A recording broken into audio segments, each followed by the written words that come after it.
Hello, and welcome back to Book and Page. I apologize in advance if you could see just the sheer amount of cat hair on me, but I am totally engulfed by my own little lion, actually my own little tigress, who's sitting on the floor and will probably bother us at some point, but seems rather content to act like I'm not talking to her and the camera right now. So instead, let's talk about the book, The Place of the Lion. We are for sure heading into the full ending now, and we start that really, I feel, with chapter 13 out of 16.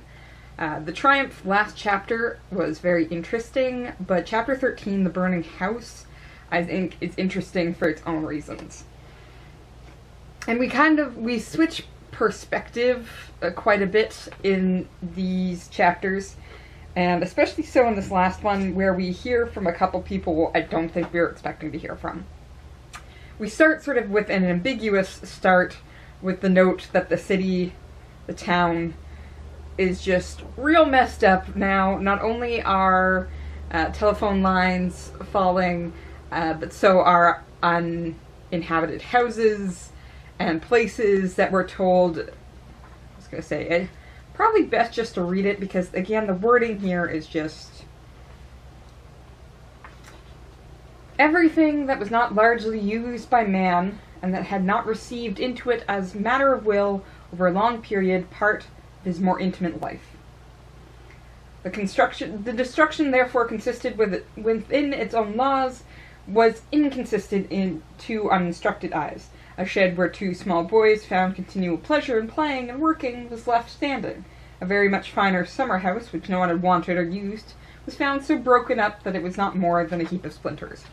So we do have this destruction starting to happen that's happening in an arc around the town, and Anthony, who at this point in time has sort of retreated from everything, ponders about this, and he does note that this is sort of the first ring. But it's a question of whether or not the rings are going to get larger or if they're going to get smaller. Anthony has actually returned, it seems, to London. He is off on his own path. He's still worried about Quentin and Damaris, but he sort of recognizes that he still has work to do as part of this that doesn't involve them. So he's gone off to do that. He was slightly delayed, though, with meeting with Richardson one last time, both of them now having, of course, achieved communion with some of these forms, and both of them sort of just remaining calm, cool, and collected, with Richardson saying he's going back to the bookshop. Neither of them are really upset that the other has this sort of detached moment. They have this understanding now of these two sort of greats who have to now let the world go and exist. We then sort of switch perspectives to two people, like I said, that I wasn't really, when I first read this, expecting to get perspectives from, and that is Mrs. Portman, who is Mr. Berenger's housekeeper, and Lorigan, who is the nurse that Dr. Rothbotham has assigned to the house. And it starts sort of with Mrs. Portman, because she has gone into town for that evening and actually passes by Richardson, who we're told has now kind of got a bearing to him that makes other people notice. And then we switch very quickly to Lorigan, who is still back at Mr. Berenger's house, which we know to be the epicenter of everything, and he notices that it's getting warmer, that the house seems to be becoming more isolated, there's not nearly as many people on the road, the yard seems to, it's almost like the house is sinking, almost like it's sinking into a pit. And every now and then he gets a sense that there's, like, flickers on the edge of his vision that could even be flames. He goes to sleep, and in the morning he's kind of really happy when Mrs. Portman gets back. He doesn't feel comfortable in this house by himself. They end up talking for a short while about all the strange happenings in town, the down telephone poles, the fact that people are now seeing the forms, like, openly in the streets. Like, her granddaughter saw the lion at the end of the garden. Like, it's actively happening, but the conversation very quickly segues into the fact that beauty and its purpose become a question. Her son-in-law came back in from the night shift talking about how utterly beautiful something is. We can guess that he probably saw the butterfly that seems to prompt these reactions. And they get talking about beauty and whether there's more important things than beauty. It's this weird conversation that sort of stops. They both realize they're at a standstill. Time to return to normalcy. Mrs. Portman offers to make some tea. Lorgan says, sure, I'm just going to check on Mr. Behringer once, and then I'll walk around the garden until it's ready. He's outside when Mrs. Portman goes to light the stove, and that celestial fire that Anthony and Lorgan has kind of been seeing, but Anthony directly has been seeing, just engulfs the entire house, setting the entire place on fire. Lorgan, who was outside, runs to get help and returns, but nothing they do can put this fire out. And in fact, a fight breaks out because Dr. Rockbotham implies that Lorgan should have been in the house and thus burnt up with them. So, fight breaks out. Everybody's acting animalistic. And the fire continues just for hours, and as they descend into night again with the fire still burning, the forms are ranging around town, people are locking themselves into their houses, and unfortunately some of these houses, even though they are occupied, are starting to collapse. So there is a very small population that is wandering out onto the streets to help, and those are the people who perceive the unicorn. So I'm going to start there very briefly, because, again, I really think the unicorn must be symbolic of service of some sort, precisely in this moment again, because those who perceive the unicorn feel safe enough to go out, specifically to try and help their neighbors who are in collapsed homes. Everybody else is sort of terrified if they see the lion, if they see the snake, if they see the butterfly, even if they see the eagle, but the eagle doesn't quite seem to be here. We're kind of told that he's gone to a nest somewhere, but it doesn't seem to be the nest of the fire, except the wording almost implies that the eagle is also a phoenix.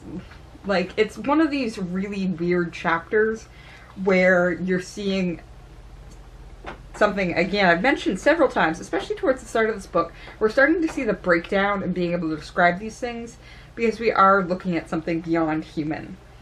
So, we suddenly have this eagle mentioned.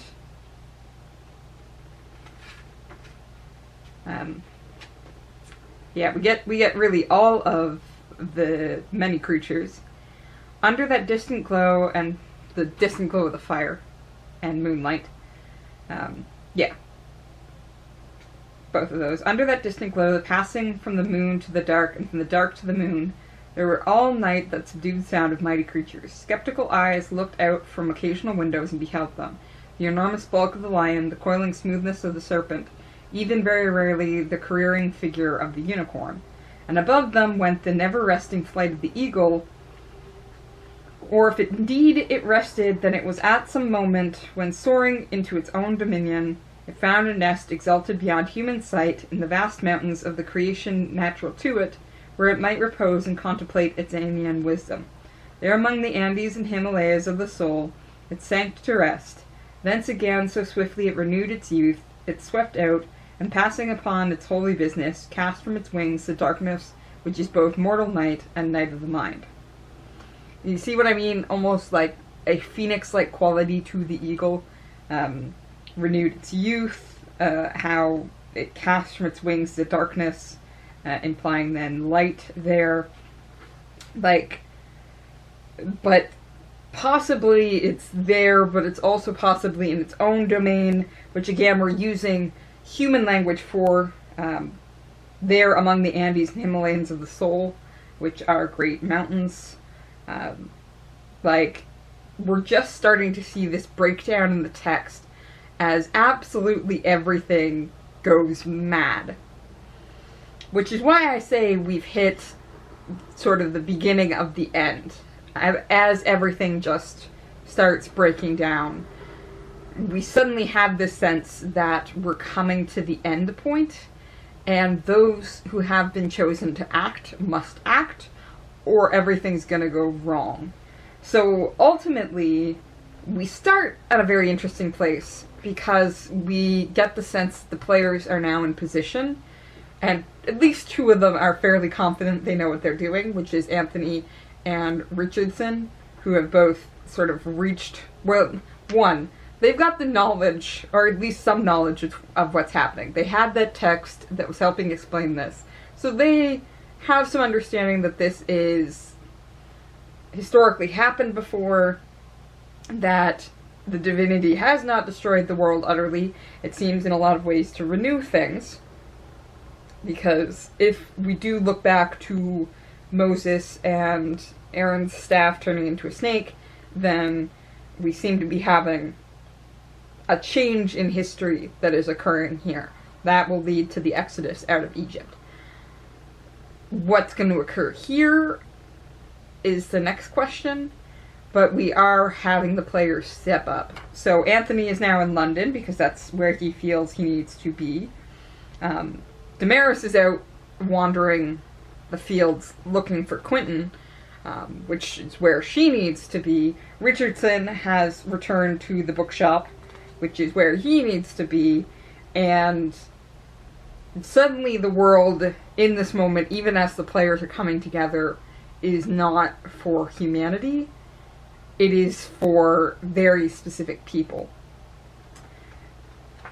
Which, I get the feeling this video is probably going to be shorter, because this is a very hard conversation to have and to articulate, because we're getting the perspective of all the other people. Like, literally, Anthony just lets it go. Okay, so, since man was meant to be the balance and the pattern of all the ideas, so Anthony is figuring out that there is a necessary human component here, right? And we discussed that with Richardson, and how service is sort of the divine working through humanity in a really interesting way. But he was meant to be. Was he? Setting aside any who had deliberately abandoned themselves to their own desires instead of the passion of truth, for reality, such as those with whom he had fought, that is, Mr. Foster and Miss Wilmot, so those, rather than knowing the truth, just really want their one virtue and one form so that they can have power. They have been lost. Still there were those who had unconsciously become lost in one pursuit, such as Mr. Ty, right? Or who had studied reality for their own purposes, such as Damaris had been. So there are definitely ways that all of this can go terribly wrong. She had been saved by a terrible experience, and by the chance of brackets, he found himself bound to admit it as an unimportant fact, end of brackets, his own devotion to her. But again, with Richardson, we know that you can achieve this as well. You can see the example of others. You can have positive experiences or negative ones, and learn the mistake you've made and correct for it. So Anthony here speaks about Damaris, possibly because he doesn't know the full story that Richardson's had, but we ourselves can add Richardson here. I'm ignoring that last line because get out. And then, but what of the others? Which is to say, all these other people that we then hear about at the end of the chapter, who are shutting themselves inside in fear, who are suffering in collapsed houses, who are getting burnt up in a fire. Like, I don't think Mrs. Portman deserved that. He left the problem. He had his own business to attend to. He then goes on to focus very much on Damaris and Quentin. So we have this moment where Anthony sort of sets everybody else aside, which is admittedly a very human thing to do, which is weird because Anthony almost seems to have like this above human concept with the forms, where he's got much more understanding of what's happening. But he still focuses and understands the world much more through what is his own and how he can protect his own. He's much more concerned about Damaris and Quentin than he is all these other strangers. And a lot of that is because everybody else that he knows their fates. Like, he can't help Mr. Ty, he's already gone. Mr. Foster, he probably knows about Miss Wilmot's death as of now, because he did meet with Richardson. But he also knows Richardson's end is safe. So his concern is sort of these people who aren't quite there yet. There's always a concern that Damaris might backpedal. And Quentin, of course, has never quite gotten there. So what if Damaris can't find him? Anthony does have this very human perspective, which oftentimes throughout this text we are supposed to support Anthony and understand things from Anthony's point of view. But I think Williams here is subverting that a little bit by the fact that, like, he left that problem. One of the others, but he left that problem. And then, like, we're very clearly told about some others. Like, we suddenly have this switch in perspective. And it's like, well, here are some of the others. And poor Mrs. Portman, I almost keep calling her Rockbotham, but that's wrong. Poor Mrs. Portman is just trying to have a connecting moment where she's connecting with this person in the house. It's Lorgan, and they probably don't know each other well, but she offers to make tea, and offers to make him some, and he accepts. It is this moment of very human communion, where they are even sort of talking philosophically with each other, where they are having this conversation about beauty and its place, and how it's got to be matched with many other things. And just gone. Just gone. And gone in a really interesting way. But I think we'll leave the fire to the end, because that's going to be a hard one to deal with. And ultimately, with the human aspect, it becomes really embroiled with how quickly we can go one way or the other. Because after the fire starts, we have the crowd gather, and Dr. Rockbotham is an asshole.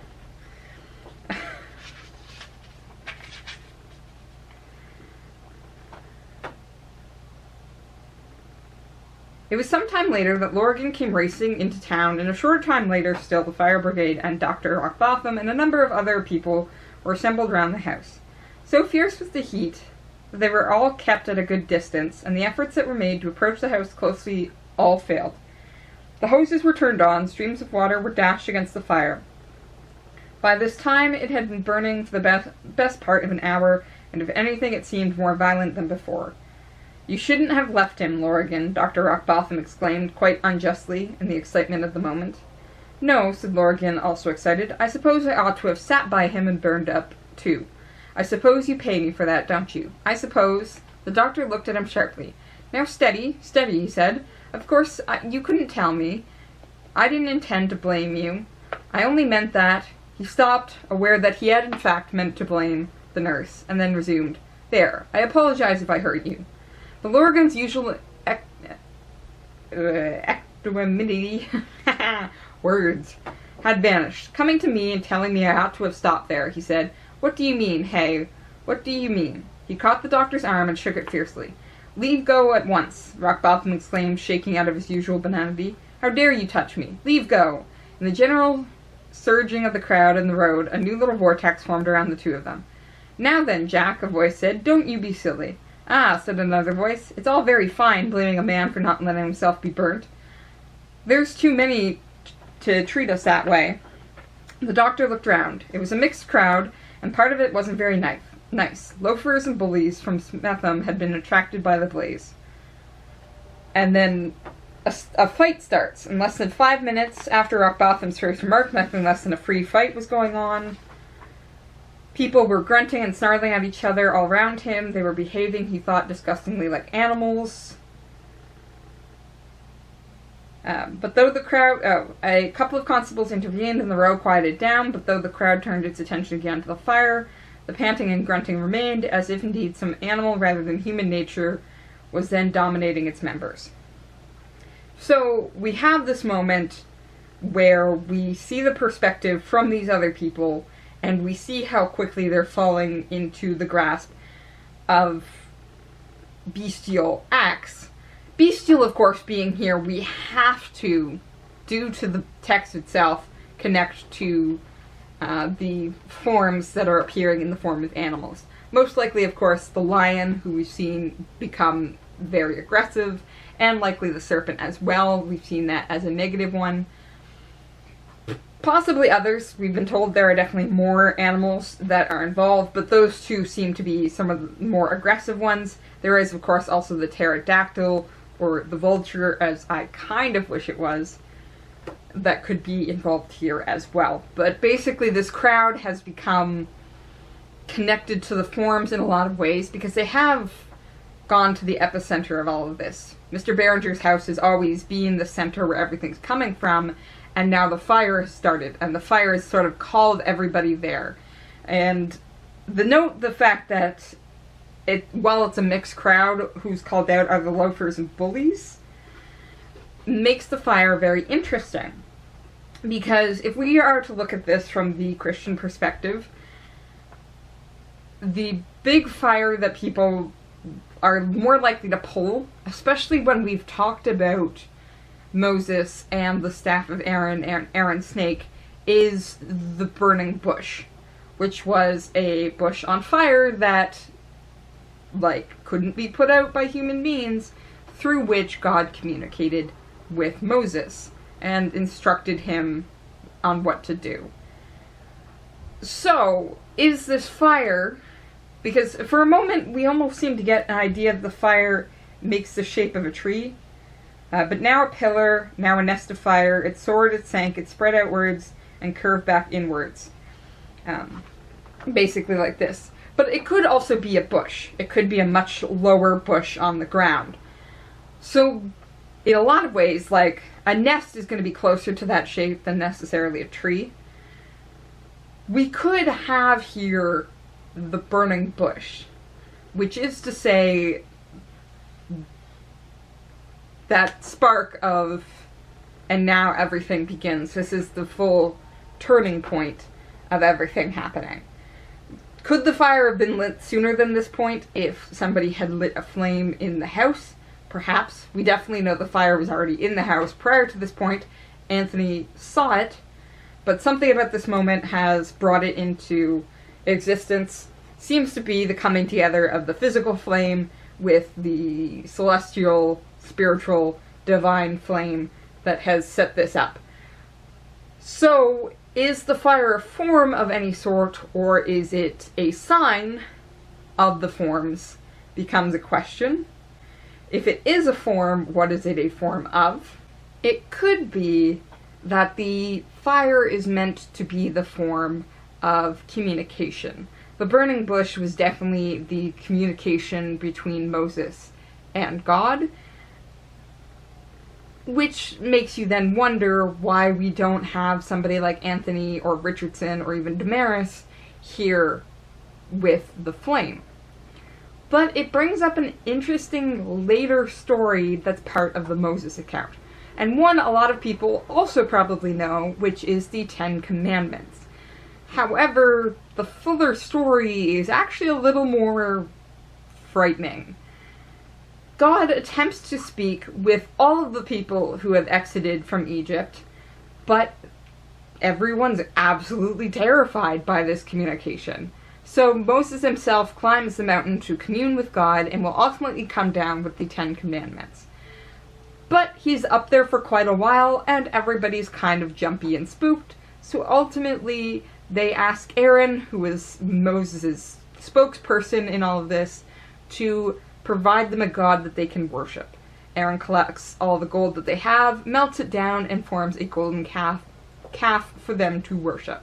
Moses then comes down with the Ten Commandments, only to find everybody has somehow turned their back on God with a capital G, and have become sort of these human beasts who, because they were so afraid and so scared of everything, despite having had God speak to them directly, have turned back and are worshipping this golden calf.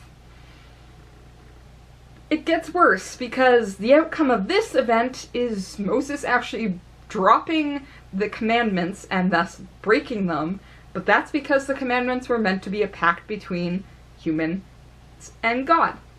And the pact's already been broken. He then collects some people who haven't gone into this older version of religion, and together they slaughter everybody. Sounds surprisingly a lot like what's happened in this chapter. We suddenly have this communication available, but most people are too terrified and also too wrapped up in themselves and what they want to really be aware of the communication happening. It brings out some truths too. Dr. Rockbotham treating people like they're lower than him because of his station in life. He probably wouldn't have said to the nurse that he should have stayed in the burning house, but he says it here. And Morgan isn't innocent with that either. When the fire first starts, he actually hopes that it will kill Mrs. Portman, specifically because he seems to be aware of death by fire is not good. Don't let her come out, for he had a moment's dreadful fear of some burning creature rushing out of that fiery splendor. Oh God, kill her, he thought unintentionally, and then put it out. So, while these are subconscious thoughts, they're not done intentionally, they're not done justly, they are the honest thing that somebody's thinking, even if it's not good. So communication as this fire seems to actually make a lot of sense.